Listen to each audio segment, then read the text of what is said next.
안녕하세요. 눈뜨는 인생입니다. 오늘의 책은 사람은 무엇으로 사는가? 저자는 레프 톨스토이, 출판사는 현대지성. 저자인 톨스토이는 피할 수 없는 죽음 앞에선 인생의 허무함을 인식하며 상류층의 삶이 철저히 거짓과 위선 위에 세워졌다는 결론에 이른다.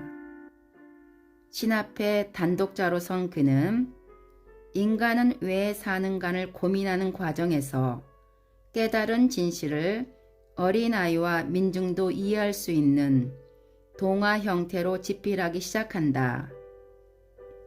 톨스토이는 복음서 속 예수의 말씀을 실생활에서 적용 가능한 행동 강령으로 정리하여 이야기 안에 구현했다. 당대 혁명운동의 폭력성과 편협성을 보면서 진정한 변화는 개개인의 변화에서 시작됨을 역설했고, 영혼의 거듭남과 부활이 사회 전체를 변화시키는 힘이라는 것을 강조했다. 인생 최악의 위기 속에서도 내가 사는 이유를 진지하게 고민하는 독자에게 이 책은 묵직한 울림을 줄 것이다. 10편의 단편 중에서 노동과 죽음과 질병 3가지 질문을 발췌하여 읽어드립니다. 노동과 죽음과 질병. 남아메리카 인디언 사이에는 이런 전설이 있다. 그들의 말에 따르면 신이 사람을 창조하셨고 처음에 사람은 노동할 필요가 없었다고 한다. 집도 의복도 음식도 필요 없이 그들은 100세까지 아무 병도 걸리지 않고 살았다고 한다. 시간이 흘러 사람들이 어찌 사는지 신이 내려와서 보자. 사람들은 주어진 삶을 기뻐하는 대신 각자 자기만 걱정하며 서로 다투고 삶을 기뻐하기는커녕 저주하며 살아가고 있었다. 그러자 신은 혼자 말했다. 이건 저들이 각자 자기만을 위해 따로 살아서 저렇구나. 그렇게 살지 않도록 신은 사람들이 노동하지 않고는 살 수 없게 만들었다. 그들은 추위와 배고픔으로 고통당하지 않기 위해 집을 짓고 땅을 파고 식물을 키우고 열매와 악곡을 거두어야만 했다. 신은 생각했다. 노동이 그들을 하나 되게 하는구나. 혼자서는 통나무를 베고 끌고 와서 집을 지을 수는 없지. 혼자서는 농기구를 준비할 수도, 파종을 할 수도, 거둘 수도, 씨를 자을 수도, 길쌈을 할 수도, 옷을 지을 수도 없지. 사이좋게 일을 하면 할수록 더 일을 잘하고 살기도 더 좋아진다는 것을 알 거야. 이것으로 저들은 더 협동하게 될 거야. 또 시간이 흐르자 신은 사람들이 어떻게 사는지 보러 왔다. 그러나 사람들은 이전보다 더 못 살았다. 그들은 어쩔 수 없이 또 소통하며 일했지만 모두 함께 있는 것이 아니라 몇 무리로 나누었고 각각의 무리는 다른 무리에게서 일을 빼앗으려고 안간힘을 썼다. 그들 모두 서로 회방하고 싸우는데 시간과 힘을 탕진했고 모두가 그악스러웠다. 이것도 좋지 않다고 생각한 신은 사람들이 자기가 죽는 시간을 알 수 없게 하고 언제든 죽을 수 있게끔 만들어버렸다. 그리고 그것을 사람들에게 알렸다. 누구든지 언제든 죽을 수 있음을 알게 된 사람들이 언제든 끊어질 수 있는 생명에 대한 염려 때문에 서로 화내지 않고 예정된 삶의 시간을 낭비하지 않으리라고 생각했던 것이다. 하지만 그렇지 않았다. 사람들이 어떻게 사는지 보려고 신이 다시 돌아왔을 때 삶은 더 나빠져 있었다. 다른 사람보다 힘이 더 센 사람들이 언제든 죽을 수 있다는 것을 이용하여 더 약한 사람들을 죽이고 나머지는 죽이겠다고 협박하며 굴복시켰던 것이다. 강한 사람과 그들의 후손만 아무 일도 하지 않고 할 일이 없어 따분해하는 그런 삶이 이어지고 있었다. 약자는 힘에 부치도록 노동했고 쉴 시간이 없어 괴로워했다. 강자도 약자도 서로를 두려워하고 증오했다. 사람들의 삶도 훨씬 불행해졌다. 이런 상황을 고치기 위해 신은 마지막 수단을 사용하기로 결심했다. 그는 사람들에게 온갖 종류의 질병을 보냈다. 모든 사람이 병에 걸린다면 건강한 사람이 병든 사람을 불쌍히 여기고 자기들이 아플 때 건강한 이가 자신을 돌봐주도록 병든 사람을 도우리라고 생각했다. 신은 또다시 사람들을 두고 갔지만 그들이 어떻게 사는지 살펴보려고 돌아왔을 때는 병에 걸린 이유로 사람들의 삶이 훨씬 더 나빠진 것을 보았다. 신이 생각하기에 사람들을 서로 돕게 해야 하는 그 질병이 그들을 더욱 갈라놓았던 것이다. 다른 사람을 부릴 수 있을 정도로 센 사람들은 자신이 아프자 이번에는 사람들에게 자기 병수증을 들게 했다. 그러면서 남은 돌보지 않았다. 다른 사람을 위해 억지로 일하고 환자를 보살펴야만 했던 이들은 일에 치여 정작 가족이 아프면 돌볼 여력이 없었고 방치해야만 했다. 아픈 사람이 눈에 띄면 부자들이 언짢아진다며 따로 집을 지었지만 환자들은 동정어린 위로는커녕 자신을 불쌍히 여기지도 않는 심지어 혐오스러워하는 고용인들 사이에서 그저 괴로워하며 죽어갔다. 뿐만 아니라 사람들은 대부분의 병이 전염된다고 생각해서 환자들 가까이에 가지 않았을 뿐 아니라 환자들에게 손을 댄 사람과도 떨어져서 살았다. 그러자 신은 속으로 생각했다. 만일 이 방법으로도 행복이 어디 있는지 사람들이 알아차릴 수 없다면 그들 스스로 고통을 통해 깨달음에 도달하게 해야겠다. 신은 그들을 홀로 내버려 두었다.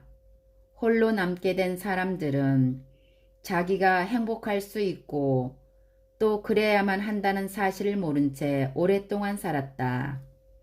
최근 들어서야 노동이 어떤 이에게는 허수아비가 되거나 또 다른 이에게는 강제 노역이 되어서는 안 되고 모든 사람을 하나로 묶어 함께하는 행복한 일이 되어야 함을 겨우 몇 사람이 깨닫게 되었다.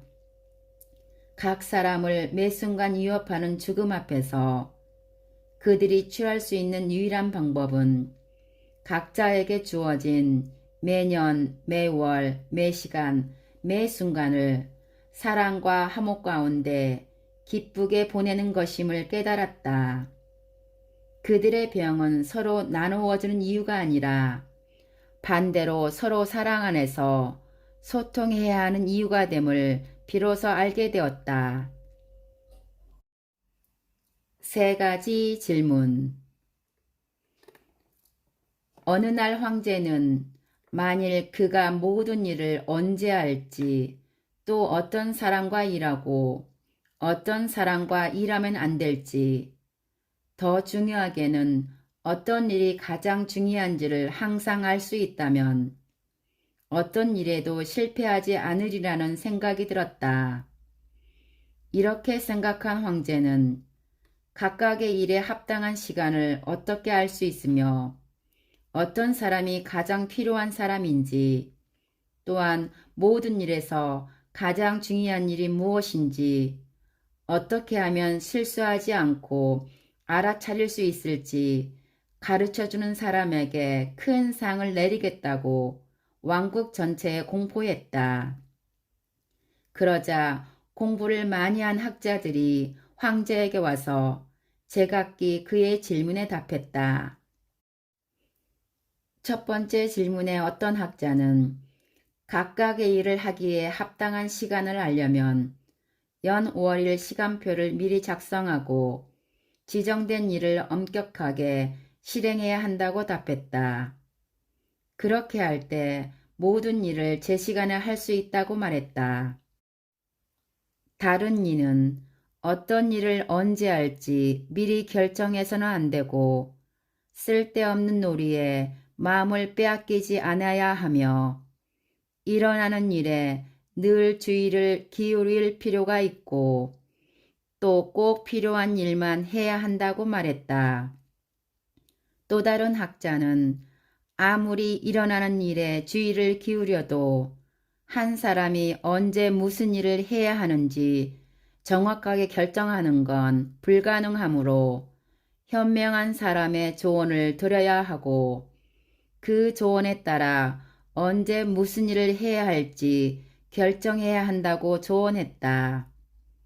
또 다른 학자는 조언자들에게 물어볼 시간이 없지만 일을 시작해야 할지 말지를 급하게 결정해야 할 그런 일도 있다고 했다.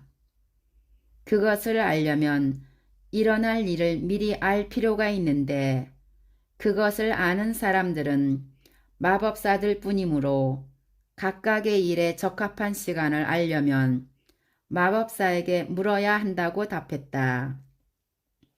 두 번째 질문에도 역시 각양각색의 대답이 있었다. 어떤 이는 황제에게 가장 필요한 사람은 통치의 조력자들이라고 했고 또 다른 이는 성직자, 또 다른 이는 의사 혹은 군인이라고 했다. 세 번째 질문에도 역시 서로 다르게 대답했다. 어떤 일이 가장 중요한 일일까? 어떤 이는 세상에서 가장 중요한 일은 학문, 어떤 이는 군사기술, 또 다른 이는 무엇보다 신을 경배하는 것이 중요하다고 말했다. 모두가 다르게 답했기 때문에 황제는 어느 누구의 말에도 동의할 수 없었고 아무에게도 상을 주지 않았다. 자신의 질문에 대한 답을 더 확실히 얻기 위해 황제는 지혜롭다고 소문이 자자한 은수자에게 묻기로 결심했다.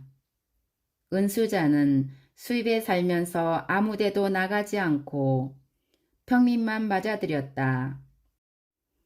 그러므로 황제는 평민 복장을 하고 신복과 함께 갔고 은수자의 거처에 도착하기 전에는 말에서 내려 혼자 그에게 갔다. 황제가 다가갔을 때 은수자는 오두막 앞에서 밭고랑을 파고 있었다. 황제를 보자 그는 인사를 나누고 곧바로 다시 땅을 파기 시작했다. 은수자는 여인 약굴이었고 삽을 땅에 박고 작은 흙더기를 파면서 힘겹게 숨을 쉬고 있었다. 황제는 그에게 다가가 말했다. 현명한 은수자여, 새 질문에 답을 얻기 위해 당신에게 왔소. 바로 이런 것들이요. 나중에 후회하지 않으려면 어떤 시간을 기억하고 놓치지 않아야 하는가? 어떤 사람이 가장 필요한 사람이고 어떤 사람과 일을 더 많이 하고 어떤 사람과는 일을 줄여야 하는가? 어떤 일을 가장 중요한 일인가? 모든 일 중에서 무엇보다 더 먼저 해야 하는 일은 무엇인가? 은수자는 황제의 말을 들었지만 아무 대답도 하지 않고 손에 침을 뱉고는 다시 땅을 파기 시작했다. 몹시 지쳤군. 황제가 말했다. 삽을 주게. 대신 일을 해주지. 고맙소. 은수자는 이렇게 말한 뒤 삽을 주고는 땅에 앉았다. 박고랑 두 줄을 파고 황제는 멈춰서 또 질문을 반복했다. 은수자는 아무 대답도 하지 않고 일어서서 삽에 팔을 뻗었다. 이제 좀 쉬시게 내가 하지. 그가 말했다. 그러나 황제는 삽을 주지 않고 계속 땅을 팠다. 1시간이 지나고 2시간이 지났다. 태양이 나무 뒤로 뉘엿뉘엿 지자 황제는 삽을 땅에 꽂고 말했다. 현자여, 난 질문에 답을 들으러 자네에게 왔네. 만일 대답해 줄 수 없다면 말하게. 그럼 집으로 갈 테니. 저기 누군가가 이곳으로 도망치고 있구먼. 은수자가 말했다. 저 사람이 누구인지 보시오. 황제는 몸을 돌리자 구렛나루 수염이 난 남자가 숲에서 달려 나오는 것이 보였다. 그 사람은 손으로 배를 감싸고 있었고 손에는 피가 흐르고 있었다. 구렛나루의 사나이는 황제에게 다가와 땅에 쓰러져 꼼짝도 하지 않고 눈을 뒤집은 채 약하게 신음소리만 내었다. 황제는 은수자와 함께 그의 옷을 열어보았다. 배에는 커다란 상처가 나 있었다. 황제는 할 수 있는 만큼 상처를 닦아주고 자신의 스카프와 은수자의 수건으로 상처를 싸매주었다. 그러나 피가 멈추지 않았다. 황제는 따뜻한 피로 흠뻑 젖은 붕대를 몇 번이나 걷어서 빤 후 상처를 다시 싸매주었다. 피가 멈추자 부상을 당한 이는 정신을 차리고 물을 달라고 부탁했다. 황제는 시원한 물을 가져다가 부상자에게 마시게 했다. 그러는 사이 태양이 졌고 선선해졌다. 황제는 은수자의 도움을 받아 부상자를 독수방으로 옮겨 침대에 눕혔다. 침대에 누운 부상자는 눈을 감고 잠잠해졌다.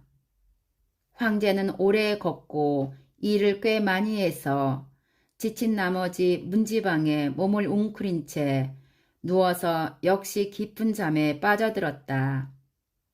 짧은 여름날 밤에 어찌나 깊이 잤던지 아침에 일어났을 때 오랫동안 자신이 지금 어디에 있는지 그리고 침대에 누워 번쩍이는 눈으로 자신을 뚫어지게 바라보는 이상한 구렛나루의 사나이가 누구인지 이해할 수 없었다.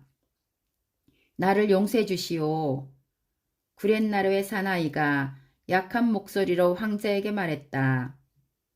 나는 자네를 모르고 자네를 용서할 만한 일을 한 일도 없네. 황제가 말했다. 당신은 나를 모르지만 나는 당신을 알고 있습니다. 나는 당신이 내 형제를 처형하고 내 재산을 몰수했기에 당신에게 복수하겠다고 맹세한 당신의 원수요. 당신이 혼자 은수자에게 간다는 걸 알고 당신이 돌아오는 길에 죽이기로 결심했소.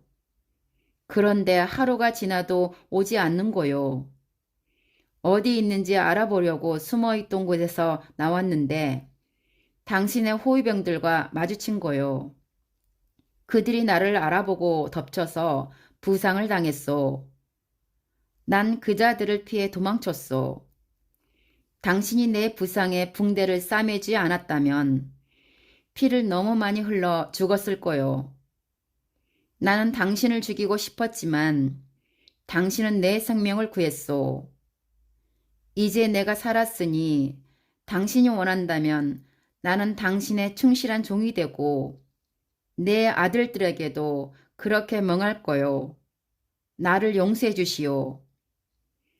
황제는 적과 이렇게 쉽게 화해한 것이 너무 기뻐서 그를 용서할 뿐만 아니라 그의 재산도 돌려주고 그 밖에도 그를 위해 하인과 의사를 보내주겠다고 약속했다. 부상자와 작별 인사를 한 황제는 주위를 살피면서 은수자를 찾으며 현관 계단으로 나왔다. 그의 거처를 떠나기 전에 마지막으로 질문에 답해달라고 부탁하고 싶었던 것이다. 은수자는 어제 갈았던 텃밭 옆에서 무릎으로 기어다니며 채소 씨앗을 심고 있었다. 황제가 그에게 다가가 말했다. 마지막으로 현자여, 내 질문에 답해주게. 벌써 답이 되었지 않았는가?